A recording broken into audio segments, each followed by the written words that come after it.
ఇవాళ ఏమైనా సరే అడుగుతాను. రోజు అడుగుదాం అనుకుంటున్నాను, అడగలేకపోతున్నాను. ఇవాళ ఏమైనా అడుగుతాను. ఏమండి, ఇలాంటి పెద్ద ఫోన్లు మన పిల్లల దగ్గర కూడా ఉన్నాయి కదా. వాళ్ళు 7 సముద్రాల అవతలున్నా దుబాయ్ లో ఉన్న వాళ్ళ ఫ్రెండ్స్ తోని రోజు మాట్లాడుతున్నారా, ఒకరికొకరు ఇలా చూసుకుంటున్నారని. అవును, ఎక్కడికైనా మాట్లాడొచ్చు, ఎవరైనా చూడొచ్చు.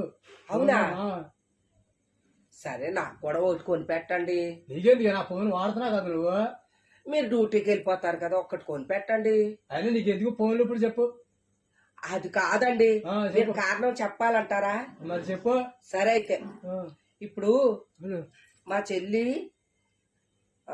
14 సంవత్సరాలు అయ్యింది. మా అమ్మ 10 సంవత్సరాలు అయ్యింది. మా నాన్న 1.5 సంవత్సరం అయ్యింది. అలాగే మీ అమ్మ మీ నాన్న కూడా. మీ అమ్మ అయితే 20 సంవత్సరాలు అయ్యింది. ఇలాగే మనోళ్ళందరూ కలిసి అక్కడికి వెళ్ళిపోయారు, అంటే చనిపోయారు. వాళ్ళందరితోని మాట్లాడాలి, వీడియో కాల్ చూడాలని నాకు చాలా కోరిక పడుతుందండి. నీకేమైనా మెట్లా ఏంటి? ఉన్న వాళ్ళతో మాట్లాడాలని ఎక్కడికో అక్కడ దేవుడి దగ్గరికి వెళ్ళిపోయిన వాళ్ళతో మాట్లాడతానంటే వాళ్ళు ఇక్కడికి రారు. మనమే ఎప్పుడైనా అక్కడికి వెళ్ళవలసిన వాళ్ళు. ఏమన్నారా? ఎక్కడికైనా మాట్లాడొచ్చు, ఎవరితోనైనా మాట్లాడొచ్చు అని చెప్పారా?